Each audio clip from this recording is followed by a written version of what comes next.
Alors moi, je suis philosophe de formation. J'ai aussi une licence de lettres moderne et je suis traducteur d'arabe. Voilà, donc, et puis je suis enseignant. Euh, donc j'ai traduit de la poésie arabe classique, Ibn Zaïdoun, Abou Nawas, tout ça c'est sur le marché depuis un certain temps déjà.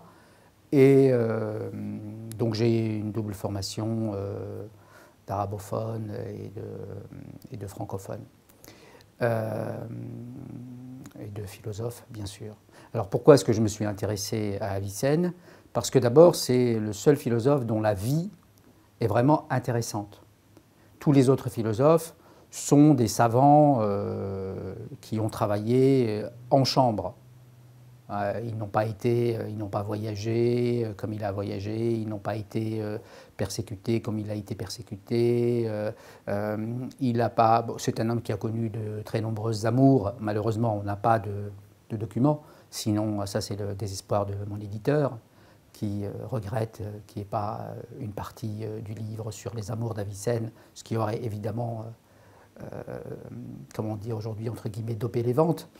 Et donc sa vie est très intéressante et surtout, il n'aurait pas écrit ce qu'il a écrit s'il n'avait pas eu cette vie-là. Donc il y a un rapport étroit entre ses écrits, la manière dont il a écrit en voyage, il a écrit dans des circonstances absolument rocambolesques. Une partie de son œuvre a été détruite, notamment lors du sac d'Ispahan en 1035. Il y a beaucoup de livres de lui qui sont perdus, il y a beaucoup de livres de lui qui n'ont pas fait l'objet d'une édition critique. Et donc, ce sont ces deux éléments-là, si vous voulez. C'est quelqu'un qui a eu une vie mouvementée, tumultueuse, qui a vécu dans une époque extrêmement troublée de l'histoire du monde musulman, querelles dynastiques, guerres intestines, etc. Et c'est quelqu'un qui a une pensée qui est en rapport étroit avec son existence. À cela, j'ajouterai un troisième élément, c'est que c'est quelqu'un qui n'est pas un commentateur, si vous voulez. Ce n'est pas quelqu'un comme Averroès qui a passé une grande partie de sa vie à faire du commentaire. C'est quelqu'un qui est un esprit libre. Alors au lieu de perdre son temps en des travaux de commentaires et d'exégèse sur les livres des autres, il a préféré effectivement philosopher en utilisant bien sûr l'héritage des philosophes grecs, etc., mais à sa manière, d'une manière tout à fait libre, et c'est un exemple effectivement de ce qu'il faut faire en philosophie islamique.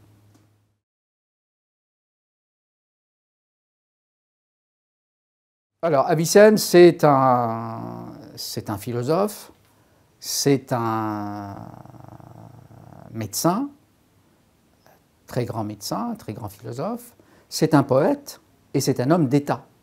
On oublie un peu aujourd'hui qu'il a exercé directement les responsabilités du pouvoir. Ça n'a pas été un conseiller, si vous voulez, des princes. Non, il a été vraiment en charge de plusieurs États, de plusieurs émirats, et il a fait directement l'expérience de la responsabilité et du pouvoir. Et ça, on l'a un peu perdu de vue, parce que la réputation du philosophe et du médecin sont tellement grandes que sa carrière politique a été un peu négligée, disons. Alors, il est né à la fin du Xe siècle, en août 980, à Bukhara, donc dans l'actuel Ouzbékistan, enfin près de Bukhara, plus exactement à Afshana, près de Bukhara. Son père, alors il est né dans une famille, si vous voulez, privilégiée. Son père était un haut fonctionnaire de l'État samanide. C'était la dynastie qui, à cette époque-là, régnait dans cette partie du Khorasan, hein, c'est-à-dire cette région, les musulmans appelaient Khorasan, ce qui aujourd'hui correspond à l'Est iranien, un peu à l'Afghanistan, un peu à l'Ouzbékistan, etc.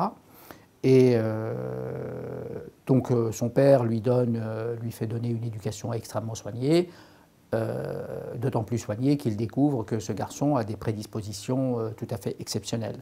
Alors il suit le cursus normal des enfants musulmans, c'est-à-dire apprentissage du Coran, exégèse, droit, jurisprudence, grammaire et lettres arabes. Et puis très vite, il s'attaque à des disciplines qu'on appelait étrangères ou allogènes, c'est-à-dire le calcul, la logique.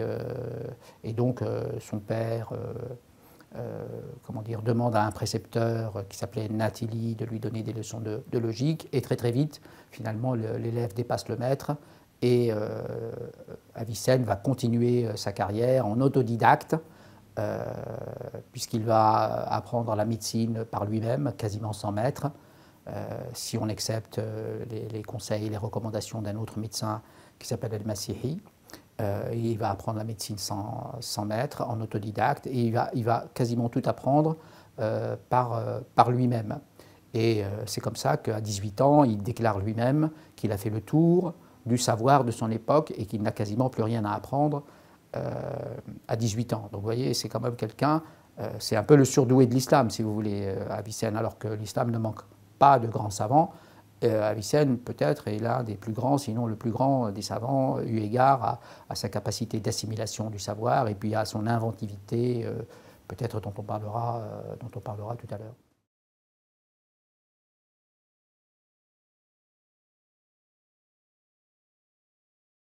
Si vous voulez, alors on va distinguer entre l'Orient et l'Occident. En Orient, il est beaucoup plus connu et respecté comme médecin. Parce que si vous voulez, les Orientaux ont un esprit pratique. Ils voient immédiatement l'intérêt de la médecine, ils ne voient pas immédiatement l'intérêt de la philosophie. Si vous voulez. Un médecin, c'est quelqu'un d'utile, c'est quelqu'un qui vous rend la santé, et ça, c'est palpable. Hein, donc ça fait partie de l'esprit pratique des Orientaux. Un philosophe, bon, c'est beaucoup plus spéculatif, beaucoup plus abstrait, et surtout, bon, la philosophie, depuis le début, a rencontré l'hostilité de la corporation des oulémas, des jurisconsultes, etc. Donc elle est frappée, si vous voulez, d'un double anathème, qui est celui qui consiste à dire qu'en fait, c'est un peu l'antichambre de l'impiété, de l'incroyance, ça mène à l'incroyance, etc. Manta manta kata zandaka, celui qui utilise la logique ou qui use de logique, est dans la zandaka, c'est-à-dire dans l'hérésie. Hein. Et donc il est plus respecté et connu comme médecin. Donc le canon de la médecine a été très lu en Orient. Il faut dire que c'est un livre qui est très bien fait, très structuré, très pratique pour un étudiant en médecine. Alors en philosophie, il y a beaucoup plus de prévention à son égard en Orient. Et d'ailleurs, Razali va écrire un livre qui s'appelle De l'incohérence des philosophes, dans lequel il mène une charge extrêmement violente contre la falsafa. Et la falsafa, à l'époque de Razali, c'est l'avicénisme. C'est l'avicénisme, c'est pas autre chose que l'avicénisme. Donc il va violemment critiquer Avicenne, il va même l'excommunier, le traité d'hérétique. Et il dit Avicenne n'est pas un musulman, il est sorti de l'islam, etc. Et vous avez aussi après beaucoup d'autres hein, qui vont suivre ce chemin, comme Ibn Taymiyyah, qui va aussi critiquer très violemment Avicenne. Et Ibn Taymiyyah et ses disciples considèrent qu'Avicenne est un peu l'imam des athées. Hein, l'expression, elle se trouve dans un livre de Ibn Qayyim al-Jawziyya, qui est le disciple préféré d'Ibn Taymiyyah. Et pour Ibn Taymiyyah, pour Razali, pour Ibn Khaldoun, chose assez surprenante d'ailleurs, puisque Ibn Khaldoun, c'est quand même un esprit éclairé. Ibn Khaldoun répète exactement les mêmes critiques à l'égard de la philosophie, que les philosophes se trompent, que ça conduit à l'impiété, etc. Chose qu'on n'aurait peut-être pas attendue d'un esprit aussi éclairé qu'Ibn Khaldoun, que les musulmans considèrent comme le fondateur, les musulmans et certains orientalistes comme le fondateur de la philosophie. Donc il n'y a pas simplement chez la population un ressentiment contre la philosophie, mais aussi chez une bonne partie de l'élite religieuse et surtout des jurisconsultes. Hein, les fuqaha, ce sont ceux qui se sont le plus acharnés sur la philosophie en essayant de montrer qu'elle est vraiment, qu'elle conduit à l'incroyance, à l'impiété, et qu'il est extrêmement dangereux de s'occuper de philosophie. On risque d'y laisser en quelque sorte sa foi. Alors en Occident maintenant, l'influence d'Avicenne en tant que philosophe a été très très grande sur les grands penseurs chrétiens comme Thomas d'Aquin, Roger Bacon, Duns Scott, Albert le Grand, qui sont les grands maîtres de la pensée chrétienne au Moyen-Âge. On ne peut pas lire et comprendre les œuvres de ces savants chrétiens sans avoir sous la main les livres d'Avicenne, parce qu'il renvoie sans cesse à Avicenne. Bien sûr, il renvoie aussi à Aristote, mais comme il ne connaissait pas toute l'œuvre d'Aristote ne leur était pas encore parvenue. C'est-à-dire que l'œuvre d'Avicenne est parvenue en Occident un demi-siècle avant une bonne partie de l'œuvre d'Aristote. Et donc ils avaient Avicenne comme quelqu'un qui proposait toute une vision du monde, qui était mathématicien, qui était philosophe, qui était psychologue, etc. Et la théorie de l'intellect a eu un très très grand écho chez les penseurs chrétiens. Alors, cela dit, il ne faut pas oublier qu'Avicenne, pour ces penseurs chrétiens, il a une image un peu ambiguë, c'est-à-dire, comme savant et philosophe, il est très respecté, mais c'est aussi un adversaire, puisque c'est un musulman. C'est un adversaire sur le plan de la foi. Donc il y a une image qui est un peu brouillée. Alors on le respecte en tant que philosophe, on s'inspire de ce qu'il a dit, on suit sa voie et on subit son influence, mais en tant que musulman, c'est quand même un adversaire de la foi chrétienne et un infidèle. Donc il y a cette double... Alors, c'est ce qui est quand même paradoxal, parce que les musulmans le rejettent parce qu'il est philosophe. Enfin, l'élite des jurisconsultes le rejette parce qu'il est philosophe, et les chrétiens, finalement, le rejettent parce qu'il est musulman. Enfin, en partie parce qu'il est musulman. Donc ça lui donne un statut un peu particulier dans l'histoire des idées, quoi.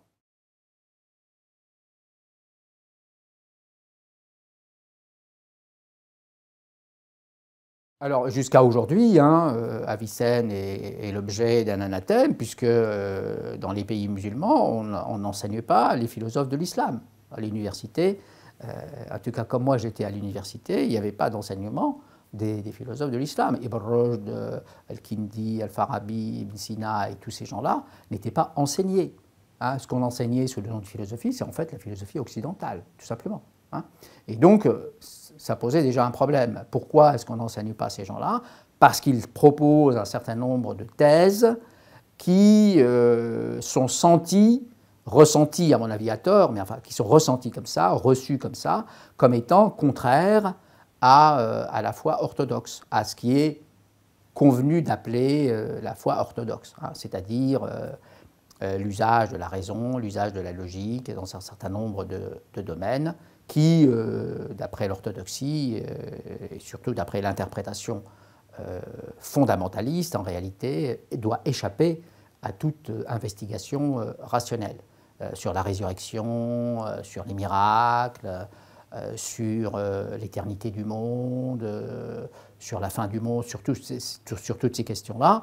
Les philosophes proposent un certain nombre d'interprétations, de lectures, si vous voulez, du Coran, qui ont eu l'heure de ne pas agréer à Razali, Ibn Taymiyyah, Ibn Khaldoun, Ibn Jawziyya et toute une partie du fondamentalisme actuel. Donc jusqu'à présent, on peut dire que Ibn Sina et les autres philosophes subissent encore un anathème, puisque il y a beaucoup plus de travaux dans les universités occidentales sur les philosophes de l'islam que dans les universités orientales.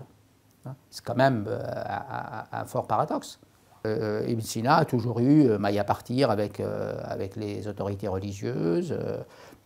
Il a toujours été considéré comme un impie, comme un philosophe, comme un impie, c'est-à-dire comme un disciple en fait de philosophe païen. C'est-à-dire c'est quelqu'un qui est considéré comme introduisant en islam des éléments de la pensée grecque ou de la culture grecque, qui est une culture par définition païenne, c'est-à-dire en fait polythéiste. Et donc il fait partie de ceux qu'on appelle les mushrikoun. Les mushrikoun, donc ce sont ceux qui associent à Dieu l'unique d'autres divinités, d'autres pensées qui ne sont pas dans le Coran ou qui sont étrangères au Coran ou qu'on considère comme étrangères au Coran. C'est quand même un fort paradoxe que quelqu'un comme Averroès soit obligé, dans un petit texte qui est traduit maintenant sous le titre de Discours décisif, comment dire, d'essayer de justifier la pratique et l'exercice de la philosophie en recourant, comment dire, aux 5 ahkam, c'est-à-dire au jugement, que les jurisconsultes devaient prononcer sur un acte comme étant, pour savoir s'il est licite ou pas. Et donc, bien sûr, Averroès finit par conclut en disant que la philosophie est tout à fait autorisée par la loi religieuse. Mais le fait même de subir, si vous voulez, l'inspection des jurisconsultes pour demander la justification de l'exercice de la philosophie, ça en dit long sur l'influence de cette corporation-là dans la culture musulmane. Et je pense que le salut doit venir d'une réduction du pouvoir de ces gens-là sur la culture et sur la liberté de l'esprit, parce que précisément en islam, ce n'est pas à ces gens-là de définir ce qu'est l'orthodoxie. Ils ont bien sûr le droit d'avoir une opinion, ils ont bien sûr le droit de défendre des thèses, etc. Mais ce n'est pas eux qui doivent dicter l'orthodoxie. L'islam n'est pas le christianisme, si vous voulez. Il n'y a pas de concile, ce ne sont pas les hommes qui doivent définir l'orthodoxie. Chaque musulman a un rapport direct à Dieu, il ne passe pas par l'évêque, le curé, et même dans les rites, la salat, quand n'importe quel musulman peut être un imam, alors que dans le christianisme, par exemple, on est obligé d'avoir un curé assermenté, agréé par les autorités ecclésiastiques pour que la messe, par exemple, puisse être valide. Et ce n'est pas le cas en islam. L'islam est beaucoup plus tolérant, beaucoup plus large, beaucoup plus libre. Et c'est ça qui est curieux. C'est-à-dire que cette liberté qui est inhérente à l'islam, la liberté de penser, la liberté de l'ijtihad, précisément, eh bien, elle est réduite par ces gens-là à une espèce de portion congrue. Et on a le sentiment aujourd'hui que l'islam, finalement, c'est une religion qui est liberticide, alors que c'est le contraire. Au lieu de considérer que la falsafa, la philosophie, est un ijtihad, ces gens-là considèrent que c'est une impiété. À mon avis, l'erreur, elle est là.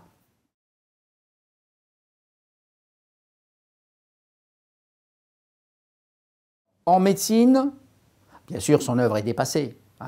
Elle est quand même restée pendant 7 siècles inscrite au programme des universités européennes, c'est-à-dire 7 siècles après sa mort. Avicenne est toujours au programme jusqu'au XVIIe siècle des universités européennes. Donc le canon de la médecine a été la Bible, en quelque sorte, entre guillemets, des études médicales en Europe. Bien sûr, il a eu des critiques. Je cite le cas de Paracels qui a organisé un petit auto-da-fé. Alors il a jeté au feu le canon d'Avicenne, ça se passe en 1527, mais c'est assez rare. Donc en tant que médecin, il était très très respecté en Europe et son œuvre était au programme des universités européennes. Alors bien sûr, en raison des progrès considérables de la médecine, son œuvre aujourd'hui n'a plus qu'un intérêt historique. D'ailleurs, je signale que le canon, au passage, n'a jamais été traduit en français, et alors qu'il existe une traduction partielle anglaise, à ma connaissance. En philosophie, ce qu'on lui doit, c'est la séparation radicale de l'essence et de l'existence. Et on peut dire que ça, c'est vraiment un apport avicénien, très très important. Et ce que nous apprend Avicenne, c'est qu'il incarne la liberté de l'esprit. Ça, c'est très important. C'est-à-dire qu'en réalité, pour comprendre les textes religieux, il faut réfléchir, il ne suffit pas d'absorber. Vous savez, pendant très longtemps dans les pays musulmans, les méthodes pédagogiques consistaient uniquement à absorber un savoir et à le recracher, sans réfléchir. Et ça continue, d'une certaine façon.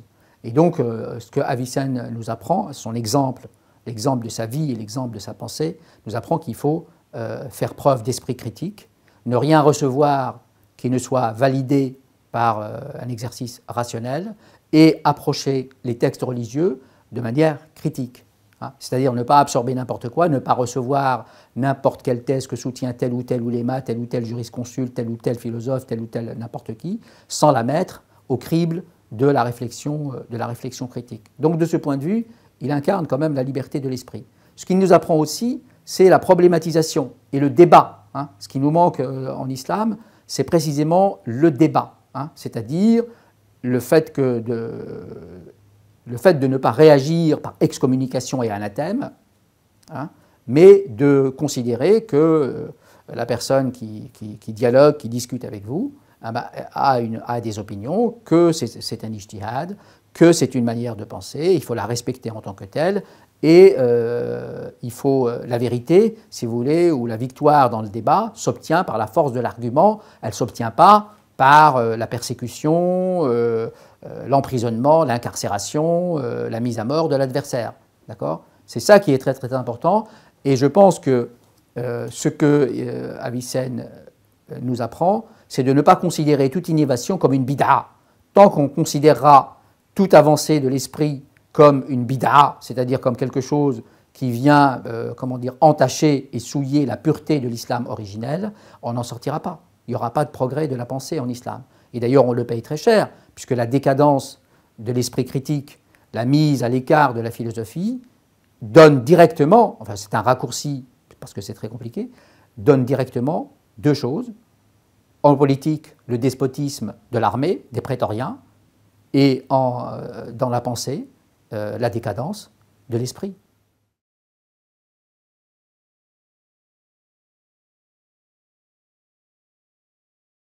C'est-à-dire que la lecture d'Avicenne est très intéressante, elle est très pertinente pour essayer d'accéder à une forme de modernité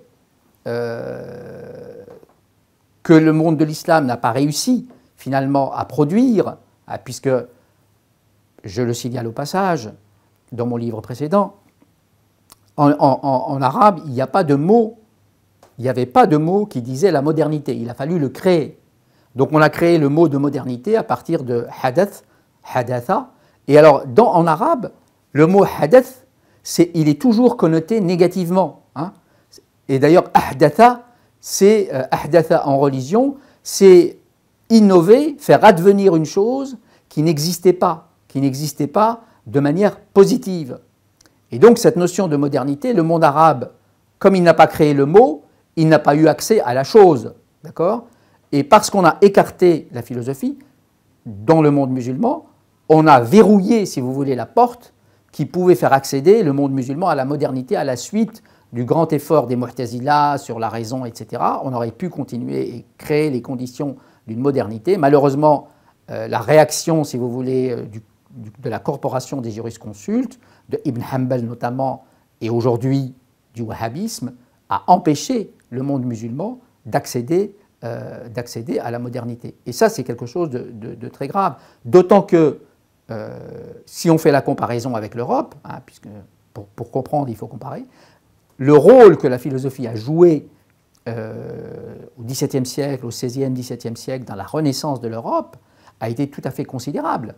D'accord ? Et la philosophie d'Avicenne et des autres aurait pu jouer ce rôle dans le monde musulman.